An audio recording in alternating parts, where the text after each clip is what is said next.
Fantastic. May I have your consent to pay you a compliment? Yeah, y'all look fantastic, eh? You make this gathering worth attending every single year and every single time it happens. And I appreciate you all for your presence this morning. To Prof. Mabizela, to Director Mahlabohwane from DHET, colleagues from the Commission for Gender Equality, colleagues from Higher Health, and personally to me, with all my bias intact, greetings to you all as members of the COP. It's lovely to see you again, and it is my honor to welcome you to the 6th Biannual Gender Practitioners Community of Practice Conference. I trust you are as excited as I am, together with fellow practitioners, in the pursuit for a higher education sector that is just and free from all forms of sexual and gender-based harm and violence. Our theme, From Policy to Practice, enhancing accountability in GBVF responses and gender transformation in higher education institutions, allows us to reflect on the work that we have done as a community over the past 3 years of our existence. This opportunity helps us align ourselves with the laws and policies that govern our work and inform our approaches as we confront the challenges that sustain the prevalence of the scourge that is GBVF in our institutions, communities, and the country at large. Our conversations and focus on accountability can no longer be contained to an external expression and limited to these walls of the conference. Accountability is now personal and personal to us, an internal call of action that we have come to demand of ourselves. As we gather over the next 3 days, our mindsets need to shift from the positions we found ourselves in before, falling on the outskirts of policy implementation and existing in a limited capacity as mere subordinates in the sector, advocating for the institutions we hope for and that we aspire towards. Our recognition in the Ministerial Task Team's report on gender-based violence and harm at South African universities is a point of celebration for our community and an affirmation that we've worked diligently and have been seen in spaces which often we have spoken about but have not had a point of entry to add value directly. But colleagues, now that opportunity is at hand. We do this work not alone, nor do our institutions exist in isolation to the prevalence of the scourge of GBVF that the country and our communities are confronted with. Throughout our engagements, we will be joined by colleagues, co-conspirators, and stakeholders whose work echoes the importance of our gatherings as practitioners, adding value and sustainability to our GBVF responses and interventions. It is important that the following be asserted. We have not come here as a community to lament on the persistence of our issues, nor are we here to limit ourselves to the criticism of those whose efforts may not meet our expectations, nor resonate with our theoretical groundings. We are here to enhance our efforts towards achieving gender equity and transformation in higher education that will bring to an end GBVF and its associated harms in and around our institutions, and any form of social injustice that exists within our institutions. We are here to make the goal clearer for ourselves and our intentions known to those who will lend us an ear. Our strategies for effectively implementing GBVF policies within universities should bridge the gap between national frameworks and action within and beyond our institutions. We are here to sharpen each other and to ensure that we do justice to the work that lies ahead of us when we return to our institutions after this conference. This conference has consistently been a platform for sharing innovative solutions and best practices. Collaboration between universities, government bodies, and civil society is key to enhancing our collective efforts to prevent GBVF and create meaningful change. When we leave this conference, my hope, standing at the intersection of key days of recognition that deal with various forms of injustices that speak to those who are the recipients of harm, exclusion, and marginalization, not only in our institutions, but in our communities at large, beyond 16 days, Disability Month, Human Rights Day internationally, and World AIDS Day most recently. We need to leave this conference with no shadow of a doubt that universities should be at the forefront of not only GBVF prevention, but for the advancing for the inclusion of those who are marginalized, who are the recipients of harm, and who are systematically excluded from our institutions and society at large. We need to ensure that we leave here being very clear that we are the leaders and the drivers of gender transformation, equity, and transformation as a whole within our institutions.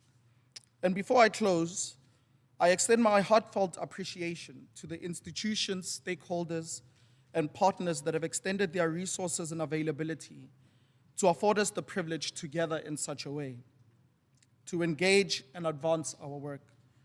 My deepest appreciation goes to our hosts, Nelson Mandela University, Rhodes University, University of Fort Hare, and Walter Sisulu University for their solidarity, generosity, and their support as we move forward in this work.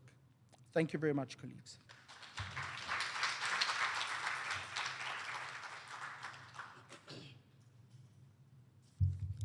Thank you so much, Mr. Duke. I think because we've heard the welcome remarks, I'm going to get comfortable now. And because this is now an open event for us, so colleagues, I invite you to sit back, relax. You've got water in front of you, drink as much water as you can. I can see we also have mints. You can chow on your mints. Thank you for allowing me to steer this ship for today.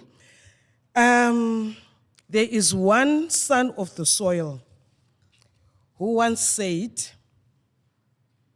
I never had dreams for vast financial wealth or driving a fancy car. What is important is to gain knowledge that can help us to understand the natural environment in which we reside in and human interactions in developing a deeper understanding and also in how we can live together in a manner that enhances the humanity of others. Close quote. These words, they came from none other than the Vice Chancellor from Rhodes University, Professor Mabizela. Prof, can you please come on stage? Thank you so much.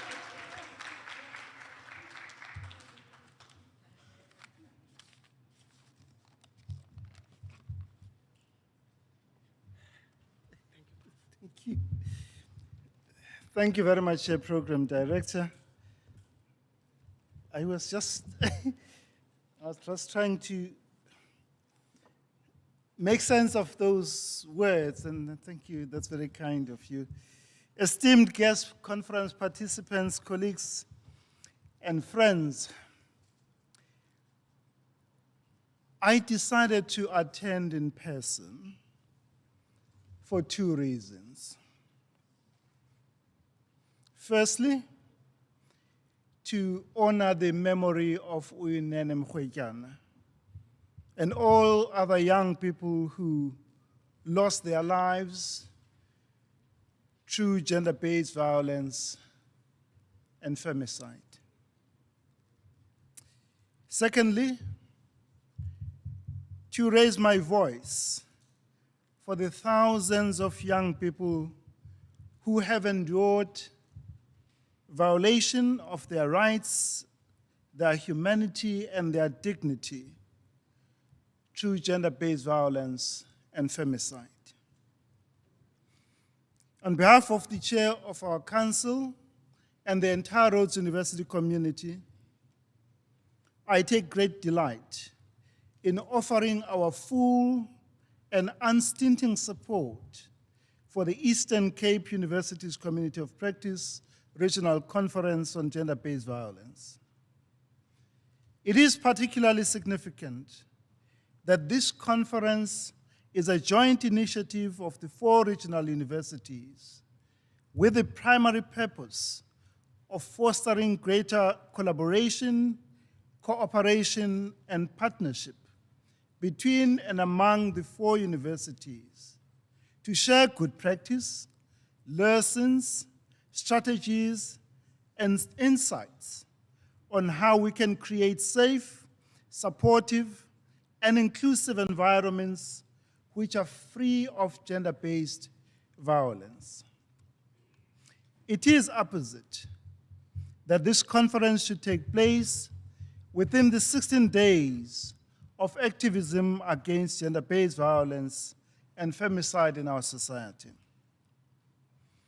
I've heard it said from time to time that universities are a microcosm of our society, and that we should therefore be not surprised when some of the social ills in our society manifest in our universities.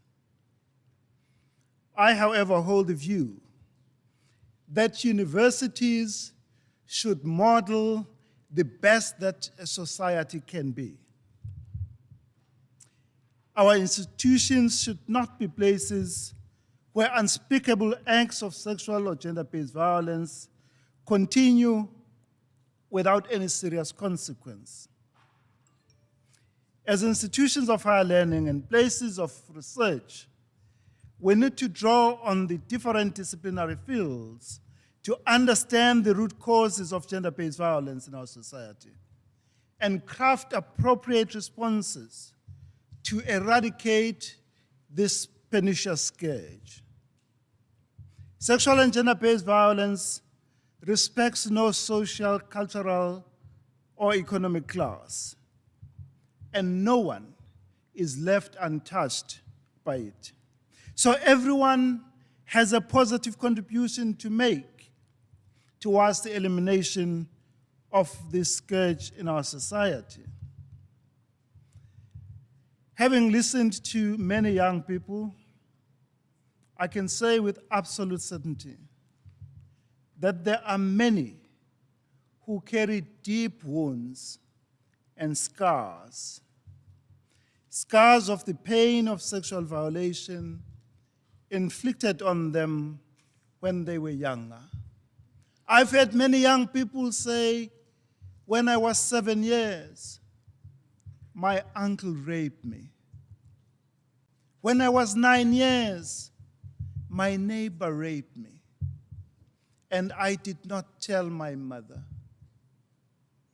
Many of these young people carry deep, deep wounds which need to be attended to. The trauma that they carry from childhood and from childhood sexual violation deserve to be heard and supported in their quest to reclaim their dignity. Sexual and gender-based violence is a serious stain on our collective conscience, and it diminishes us all. Ridding our society and our institutions of higher learning of sexual and gender-based violence is our individual and collective responsibility. We must lead. We cannot claim to be free, truly free, when our students and women in our society live in constant fear. Fear of being assaulted, fear of being raped, and fear of being killed. It is when we work together and with a shared sense of purpose and unyielding commitment that we'll be able to rid our institutions and our society of this pernicious scourge of sexual and gender-based violence. We must identify and challenge the stereotypes, the attitudes, behaviors, and social norms that enable and sustain sexual and gender-based violence in our society. We must confront and challenge those systemic social and cultural myths, beliefs, and practices that normalize and perpetuate sexual and gender-based violence in our society. In particular, we must confront toxic and macho masculinities, patriarchy, and misogynistic culture in our society. Distinguished guests, conference participants, this conference should not be another talk shop.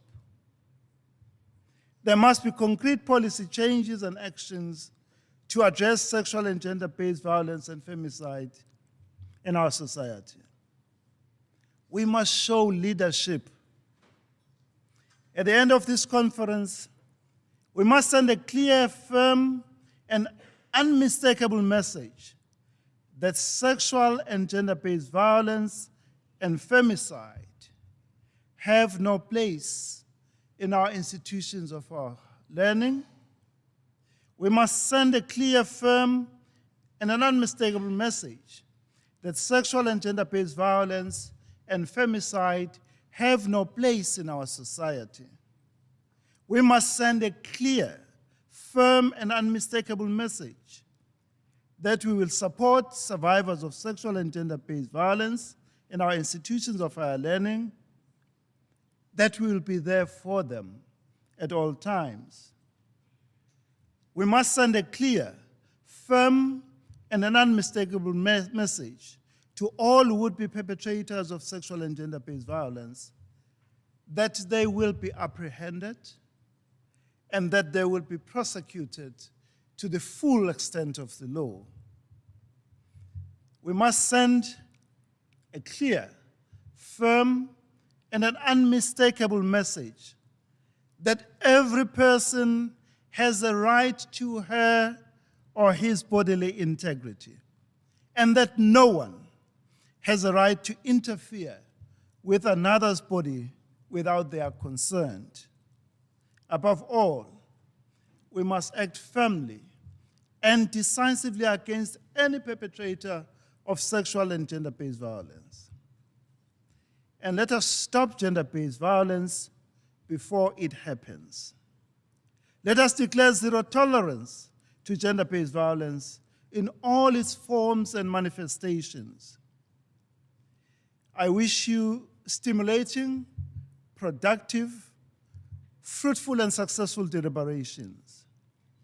And may you, at the end of this conference, leave with a renewed sense of hope and optimism that through our individual and collective efforts of care, compassion, service, and accountability, we can and we must eradicate gender-based violence from our campuses and in our society.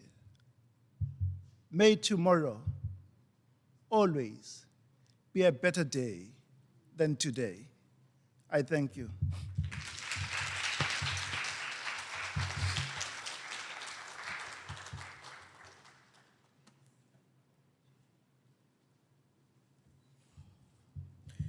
Thank you so much, Prof, for those profound words.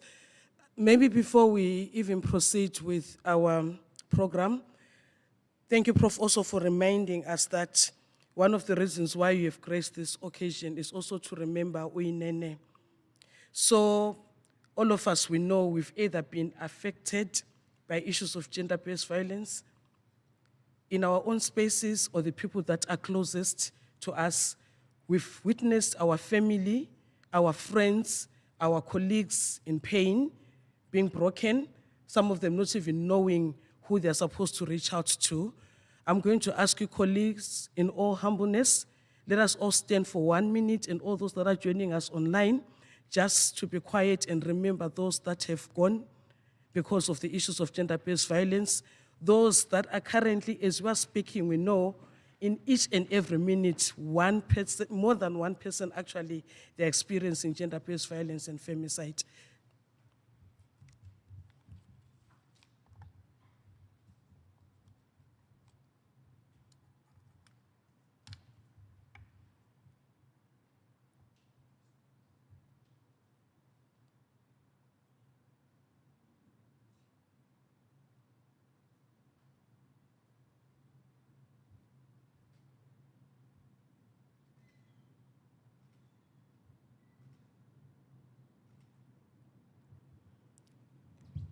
May all our friends, our family members, our colleagues that have departed before us rest in eternal peace.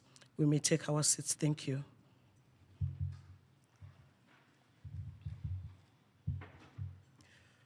Prof. Mabizela, when he was here on stage, he talked about this is not going to be an occasion of a talk show. We have to make sure that by the time when we walk out of here, we are going to put changes into our institutions with what we've been doing in terms of the policies that are in place, and also to raise our voices. Let us be the voices of the voiceless in whatever spaces or space where we are.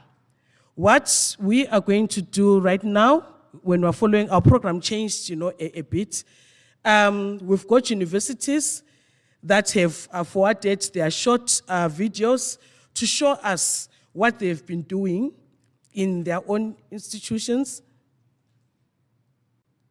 Oh, my apologies. Before actually we play the videos, may I please call on stage Tabelo? May I please call on stage Tabelo to say one or two words to us? Thank you so much. Thank you, Tabelo.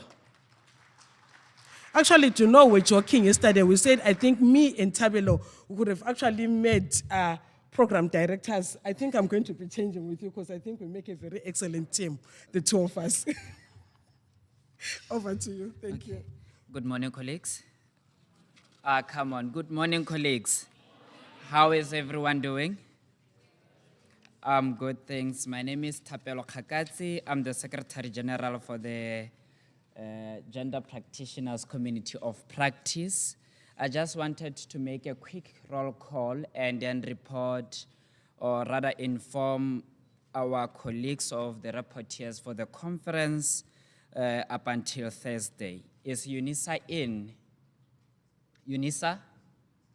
By show of hands, you just wave. Yes, UNISA is in. Thank you, TUT. UP, VUT, thank you, UJ, none. VET, thank you. NMU, NWU, Northwest University. SMU, thank you.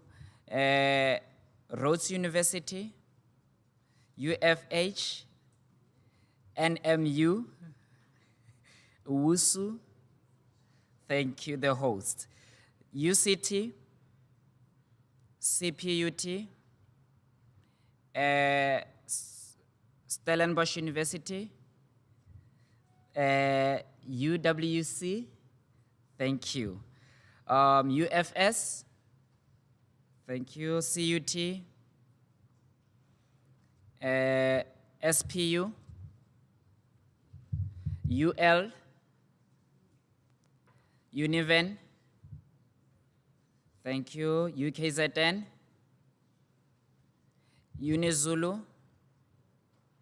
MUT, DUT, UMP, thank you, colleagues.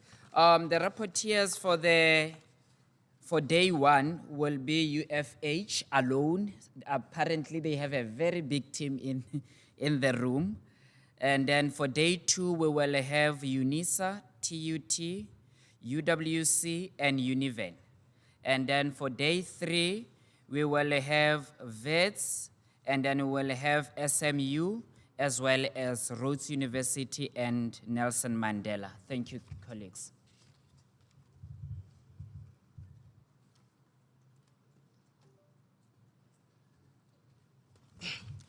Thank you, Tabelo, for that. Before we actually air our videos, I thought I should just read one quote that I think actually resonates with what we're about to see in our program. Judith Butler says, they say, when we recognize the other, or when we ask recognition of ourselves, we are not asking of an other to see us as we are already are.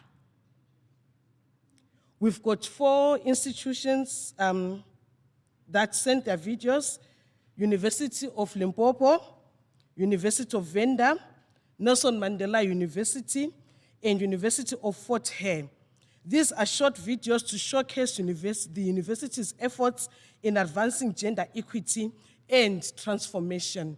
And this is actually the time for us colleagues, as we see these short videos, for us to be able to tap into the best practices of what these universities have done. I know all of us who are here, we come from different universities, and it's an obvious case that what we are going to see, it gives us an opportunity not only to see what they've done, but to see what is it that we can take home and customize it to suit the needs of the students that we have in our different institutions. Colleagues, are we ready? Thank you so much. We are going to, which university are we starting with? We are starting with University of Limpopo. Thank you so much.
Greetings, my name is Valencia Maupi. I'm the head of transformation at University of Venda. I'm pleased to share the important work we are doing to make our university a safe, respectful, and inclusive place for everyone. Firstly, we have a strong policies against gender-based violence and sexual harassment. This policy ensures that any incidents are addressed with care, respect, helping to keep our campus safe. We have also trained student peer counselors as GBV champions to provide direct support and assistance to those who need it. Our Gender-Based Violence Advisory Forum, which includes key stakeholders, offer guidance on addressing gender-based violence and ensuring a coordinated response. We raise awareness, we launched gender-based violence awareness campaigns and evening dialogues at both on and off-campus residents, creating spaces for meaningful conversation and support. For our LGBTQAI community, we have a dedicated structure for both students and staff, reflecting our commitment to respect and inclusion for everyone. Finally, we have the Transformation Office under the Department of Human Resources.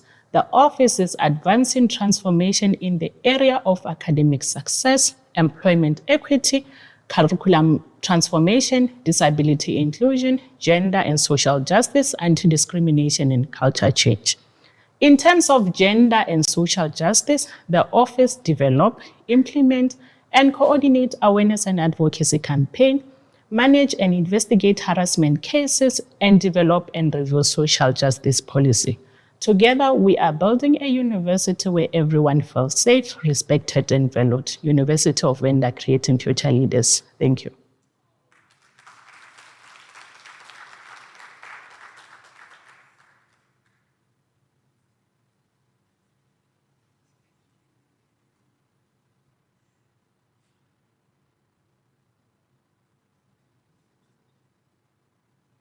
What do we want? Justice! What do we want it now? What do we want? Justice! What do we want it now? Gender-based violence is a widespread and serious problem in South Africa, with some of the highest rates in the world. In South Africa, almost 40% of women experience physical or sexual violence in their lifetime. Institutions of higher learning are not exempt from this scourge of GBV. It is increasing at an alarming rate in IHL.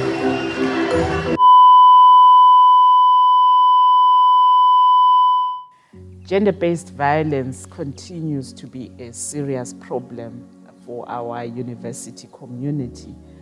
Almost on a weekly basis, we receive regular reports of gender-based violence. It could be sexual harassment, rape and sexual assault, or intimate partner violence as a result of unequal power relations. Our vision as UFH is simply this, that we see a future where everyone, all of us, are equal.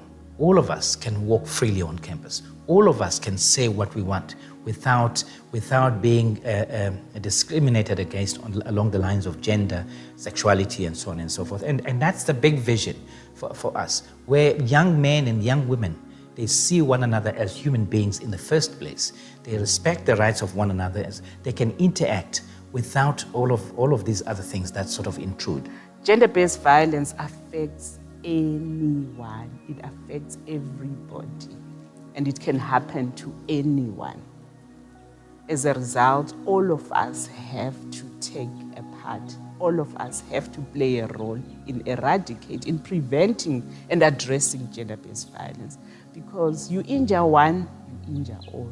We had 2 days, one in Alice, one in East London, where we had sessions, a long half-day session on each campus, deliberating and discussing a draft policy on fighting GBV. Out of that, we emerged with a policy, and we're very proud because that was a watershed moment for us. We came out with this policy, which set out a whole series of steps and also identified different manifestations of GBV, harassment, assault, rape, all of those. But more than that, that policy also, for the first time, set up structures, the architecture for a new unit, a dedicated unit, which we subsequently we got approved by council, and it's called the Gender-Based Violence Prevention Unit. And that unit started in operation, and with acting staff, I'm very proud now to say that the unit has been operational for the last 2 years with permanent staff, and it's been a journey for us. In response to this, the UFH GBV Prevention Unit, working in collaboration with various stakeholders, embarked on 3 different campaigns to raise awareness and educate the university community. The most frequent cases we've received are cases of intimate partner violence, sexual assault, sexual harassment, and this has really informed our educational programs where we try to make the institution safer again, and we've also made a call to invite everybody to make GBV prevention their business. My friend and I were coming from town. When we got to the main gate, we bumped into her boyfriend, who was very drunk.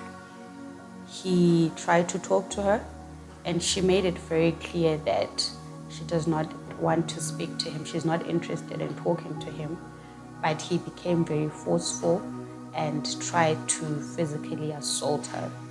Luckily, we were by the main gate, and Campus Protection Services people were there.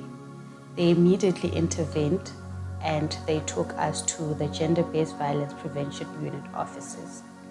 When we got there, we were welcomed by a social worker who immediately took my friend and went to speak with her. And when they spoke to my friend, she was able to open up to the social worker about the toxic relationship that she's been having with her boyfriend, and that she wanted out and she was not interested in ever being in contact with him. From then onwards, she was continuously getting help from the social worker. She continued to speak to the social worker, and she was given a no contact order. And in that way, the boyfriend could not contact her. He still has not tried to contact her till date, and she's still getting help. She still goes regularly to speak to the social worker, who also reaches out to her here and there to check on her. And this has been a great help for her because the relationship was very toxic and it was affecting her schoolwork and her mental health. As the work of the unit continues, the result has been an increase in reporting of cases.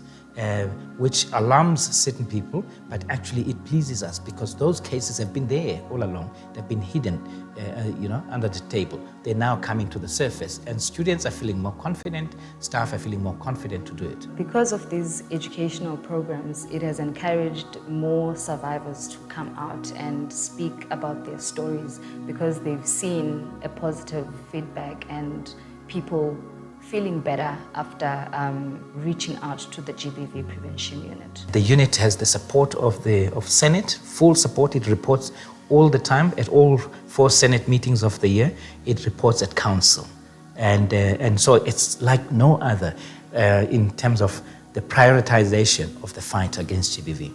And in just a year of being part of the GBV PU team, I've witnessed colleagues handle all cases with confidentiality and care, ensuring the respect and dignity of all our clients. And that's what makes the GBV PU a safe space. Love is not control.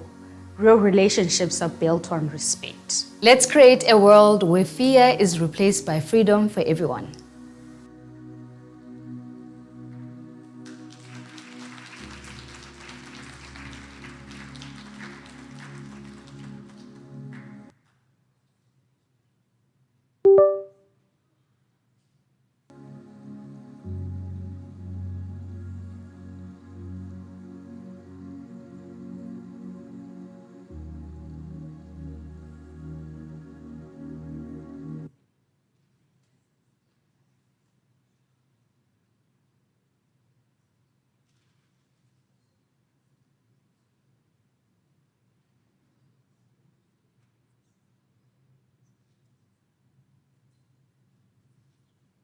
Molweni, siyanibulisa.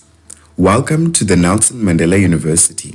Our university has 7 campuses, geographically situated in Gqeberha and George. The university has established a portfolio rooted in the interplay between engagement and transformation and their interlinkages within research, learning, and teaching. The Transformation Office is one of the core pillars of the engagement and transformation portfolio. Now, the mandate of the Transformation Office is promoting institutional transformation through programmatic interventions focusing on constitutional principles of human dignity, equality, fairness, non-racism, non-sexism, and redress. The Transformation Office aims to achieve its mandate through the following interventions: policy development and training, advocacy and awareness. Within the advocacy project, we have 4 programs that are put in place, namely the Equality Promotion and Social Inclusion Program. The purpose of this program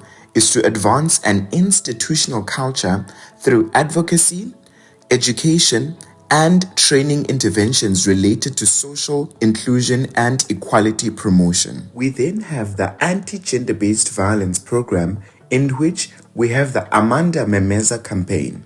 This initiative encourages people to speak up against gender-based violence.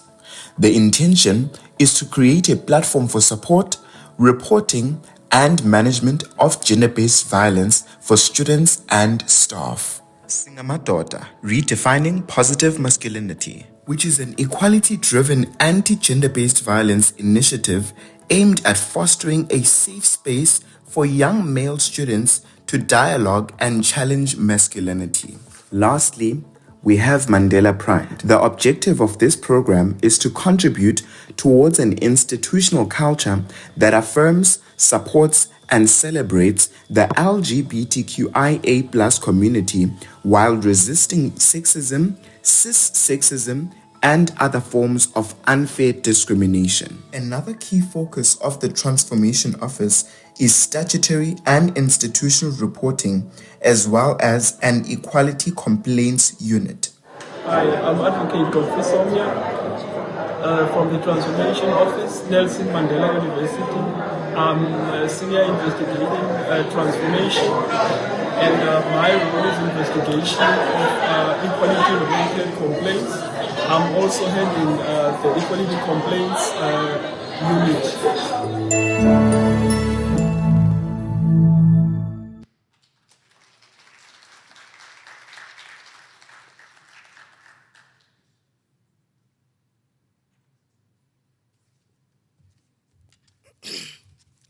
Thank you so much to the universities that sent their video clips to show us their pockets of best practices and what they're doing in their institutions.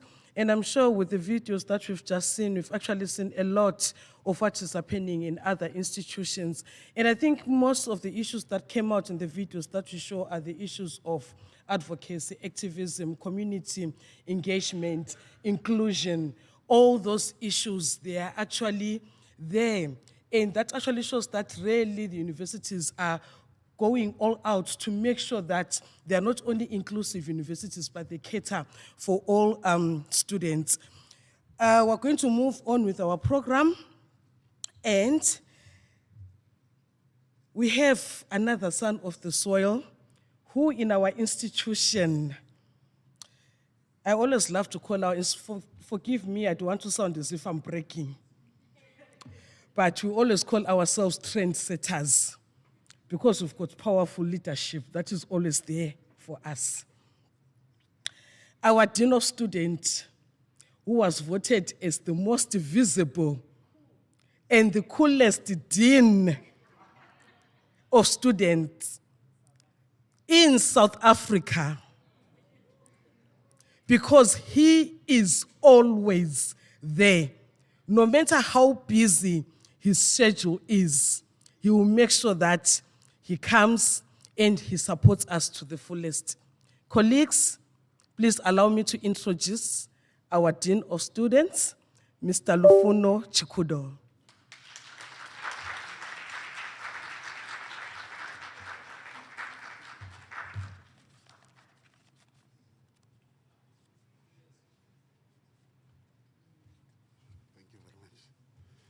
Molweni.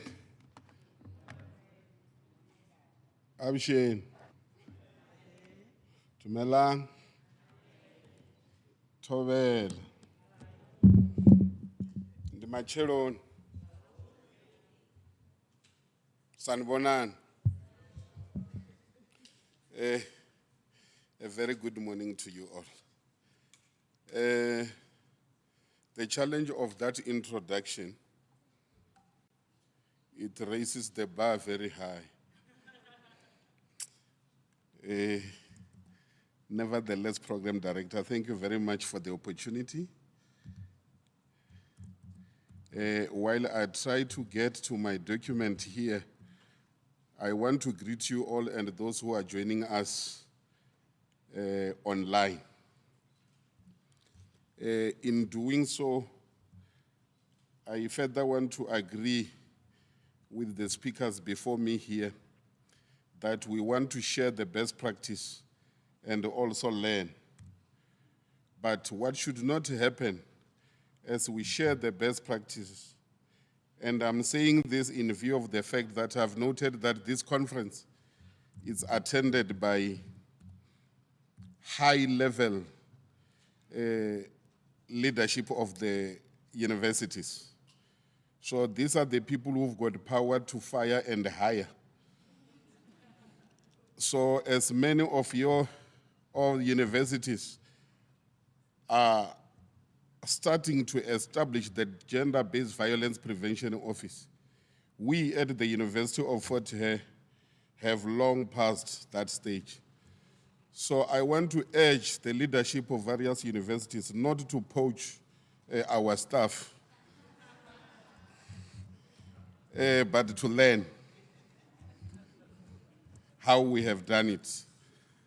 Thank you so much. I got to the document that I wanted. On behalf of the University of Fort Hare, Vice Chancellor Professor Sakela Buhlungu, whom you have seen in the mini video there, and the entire management, I am honored to address this distinguished gathering today at the Gender-Based Violence under the theme, which says from policy to practice, enhancing accountability in GB and gender transformation in higher education institutions. I like in particular that part of from policy to practice, because what has been proven in our country in many spheres in place, but we are not practicing. We are not implementing. So the day you realize that we have to implement, that is when we've got order in our campuses and society in general. Let me further take this opportunity, firstly, to thank the hosting institutions, the University, Rhodes University, and Nelson Mandela University. Of course, in partnership with the Premier's Office in the Eastern Cape and the Commission for Gender Equality. To all delegates, distinguished guests, I'm asking you to participate fully, for this is the best platform, the future of our country. We are currently at a time where the urgency to tackle the issue of gender-based violence has never been greater. As the University of Fort Hare, we believe in creating environments where every individual can live, work, and thrive without fear of violence or discrimination. GBV is a profound violation of human rights that leaves deep scars on individuals, families. We stand with survivors, advocates, and organizations around the world committed to ending this violence. Colleagues, in 2023, reports indicated that approximately 1 in 3 women in South Africa have experienced physical and/or sexual violence. These staggering statistics calls for us to not only raise awareness, but to foster actionable change at all levels of society. And as you fight gender-based violence, you then realize that it is not a one-size-fits-all approach. Our young students, when they come to the university, they hold different minds. Many of them have got no understanding as to what constitutes gender-based violence. Because in terms of the social norms where they come from and the stereotypes, some of the things that are a clear case of gender-based violence, in their communities where they come from, it is a normalized process or practice. So it's very key that as they come in their first years, the role we can play as the university was to conscientize them and share all this information that we have in the university. That's why for me, it's very important that we create awareness at all times, because by that we will be able to prevent gender-based violence. It makes no sense to arm our offices with people responsible for discipline, investigations, and so on, but it must start with awareness. That's very key.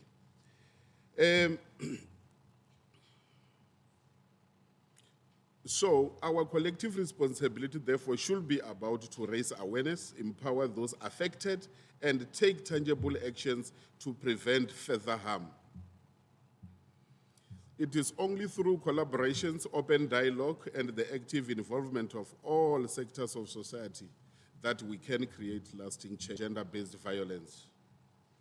This policy, together with the Gender-Based Violence Prevention Unit, marks a significant step, creating a safer and a transformed community or university community. The GBV Prevention Unit is intentionally situated under the Vice Chancellor's office, showing the university leadership commitment to the cause. As a promise to making GBV prevention our business, we are intentional in embedding gender equity and transformation at the core of this strategic initiative. Understanding that gender transformation will not be achieved in isolation, we are deliberate in actioning long-term commitment and strong institutional leadership. Since the launch of the policy and the GBV unit, there are radical changes. We do not see the rise in the reporting of these cases as an indication that we've got a lot of uncontrolled act of violence on campus. But it shows students are being made aware of what causes violence. So this is what you find as a challenge in many countries where they sort of hide the statistics in terms of crime because they think it creates an element that crime has taken over the country. I want to express our unwavering support for the goals of this conference and reaffirm our commitment that protect the dignity, safety, and well-being of everyone. Agenda. Let us continue to work together with agency. The university remains committed to supporting initiatives that work towards eradicating gender, empowering survivors, and fostering environments of justice, dignity, and care. We believe that through collaborations and advocacy and education, we can make a tangible impact in challenging and changing the systems that allow gender-based violence to persist. We hope that this conference serves as a platform for meaningful conversations, actions, and connections. We look forward to the continued progress that will come from the insights and solutions that emerge from this event. Thank you once again for your participation, your voice, and your unwavering commitment to this vital cause. Together, we can pave the way for a more just and compassionate future for all. I thank you.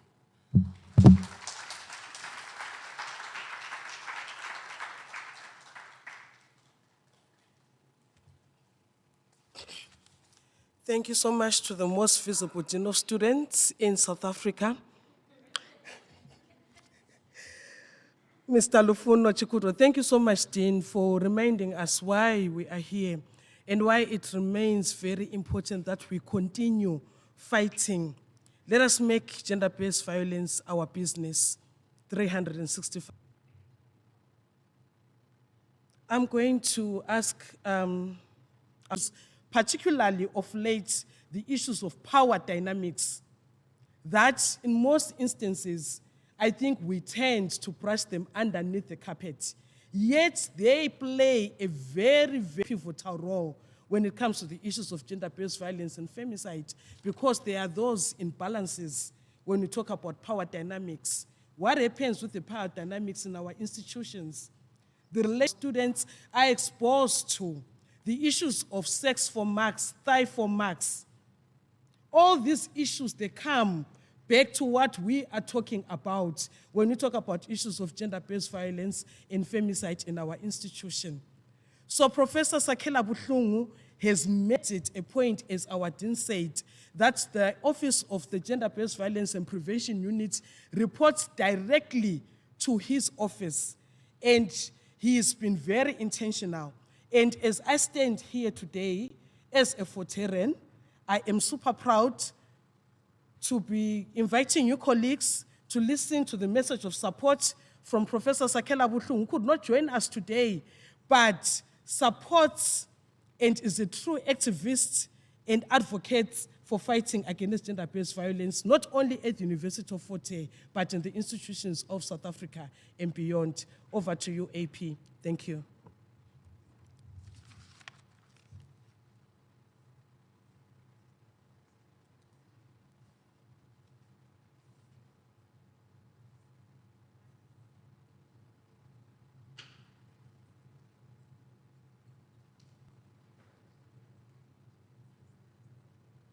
I wish to really applaud all the practitioners of against gender-based violence in all our universities in the country. I particularly wish to appeal to them to develop a community of practice or communities of practice that will give us guidelines on how to deal with these issues so that we can act in concert amongst ourselves. Secondly, and this is one of the things that has confronted us. It happens, and it has happened often at the UFH. We deal with a predator here. And just as we have just finished, or we're about to conclude processing them, they jump and they go to the university, another university, another sister university, and then they jump from there to another and another. So they circulate. And for as long as we have not come up with a solution to that circulation of predators within the higher education sector, we're not going to win the battle. So we need to come up with that. Is it going to be a blacklist? Is it going to be some kind of list that sits somewhere? I don't know. We can't prescribe. We wait with bated breath to hear from delegates at the conference. And once again, good luck to the participants and all the best from the University of Fort Hare.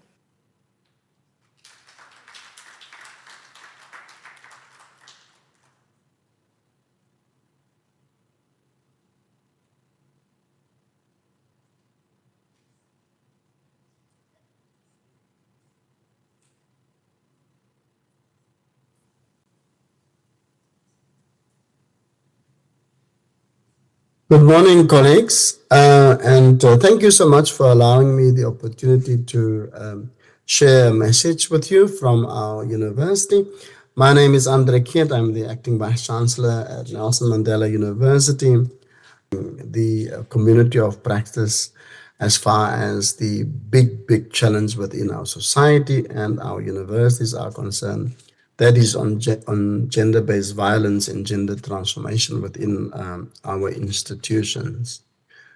It would not be an overstatement to argue that this is probably one of the most important community of practice within the sector at the present moment that requires massive support at a sector-wide level, but also from an institutionally based point of view, especially now that we have the MTT report available to us with all the insights, the reasons available for us to engage with this deeply rooted socialized attitudes around male dominance and patriarchy, and the way in which the kind of violence especially presents itself in intimate relationships as well. Now, it is true that the work on GBV has what one can say productively relevant in the way in which we have devised some of our strategies as well. So we have to think carefully about why is it that some of these interventions fall short of the kind of behavior and culture change that we are all aspiring to. Then the question of LGBTQI plus, colleagues, students and staff within our university spaces have an added oppression, our own systemic and, individual spaces as well, which we will have to work against with renewed energy as the world more or less is turning in that you have set. And of course, it looks like a very, very well-designed, schedule of presence on that can assist us in moving forward. And so, colleagues, the community of practice, of course, with this work is very important because it has to find ways, in which we can support one another, where we can learn together, where we can connect and share, where we can feel inclusive, and where we can rejuvenate our energies as well. But as a sector and as individual institutions, and I say this, cautiously,